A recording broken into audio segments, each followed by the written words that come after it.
جن جانوروں کی قربانی جائز ہے اور کن کی جائز نہیں ہے؟ سب سے پہلے ہم پاؤں کی بات کریں تو ایسا لنگڑا جانور جو چلتے وقت زمین پر بالکل بھی پاؤں نہ رکھ سکتا ہو تو اس کی قربانی جائز نہیں ہے۔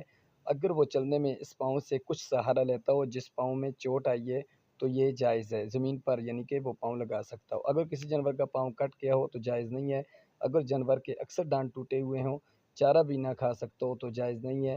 دانت ٹوٹی ہوں لیکن چارہ کھا سکتا ہو تو اس جانور کی قربانی جائز ہے۔ تھنوں کی بات کریں تو اونٹنی، گائے یا بھینس کا ایک تھن خراب ہو اور باقی تھن ٹھیک ہوں تو جائز ہے۔ اگر اونٹنی، گائے یا بھینس کے دو تھن خراب ہوں جائز نہیں ہے۔ بکری وغیرہ کا ایک تھن خراب ہو جائز نہیں ہے۔ جانور کے تھن سے دودھ نکلتا ہو، اگرچہ کم نکلتا ہو جائز ہے۔ بینگا ہو، ایک تہائی سے کم بینائی متاثر ہو تو جائز ہے۔ اور اس کے ساتھ ساتھ اگر ہم کان کی بات کریں تو جس جانور کے کان پیدائشی طور پر ایک یا دونوں کان نہ ہوں یا کان کا تیسرا یا اس سے زیادہ حصہ کٹا ہوا ہو تو جائز نہیں ہے۔ اگر کان تیسرے حصے سے کم کٹا ہوا ہو تو جائز ہے۔ اگر جانور کے سینگ پیدائشی طور پر نہ ہوں یا لیکن چھوٹے ہوں جائز ہے، یا جانور کے سینگ ٹوٹ چکے ہوں لیکن جڑ سے نہیں اکھڑے ہوئے ہوں تو جائز ہے۔ اگر سینگ جڑ سے اکھڑ چکے ہیں، اس کے اندر کا گودا ختم ہو چکا ہے تو جائز نہیں ہے۔ اگر جانور کی دم تہائی حصہ سے کم کٹی ہوئی ہے تو جائز ہے۔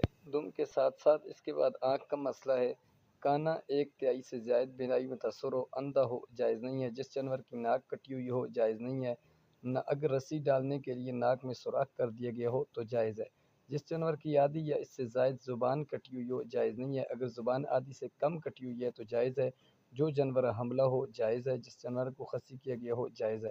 حاملہ جانور کی قربانی نہیں کرنی چاہیے، لیکن اگر کر دے تو پھر جائز ہے۔ جس جانور کو خصی کیا گیا ہو وہ بھی جائز ہے۔ اور اس کے ساتھ ساتھ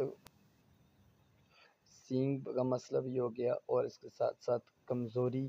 اگر بہت زیادہ کمزور جانور ہے جس کی ہڈیوں میں گودا باقی نہ رہے جائز نہیں ہے۔ جانور دبلا پتلا ہو لیکن چل پھر سکتا ہو تو پھر بھی یہ جائز ہے، یعنی کہ ایسا جانور جو عیدگاہ تک چل کے نہ جا سکتا ہو تو اس کی قربانی جائز نہیں ہے۔ کمزوری سے یہ مراد ہے۔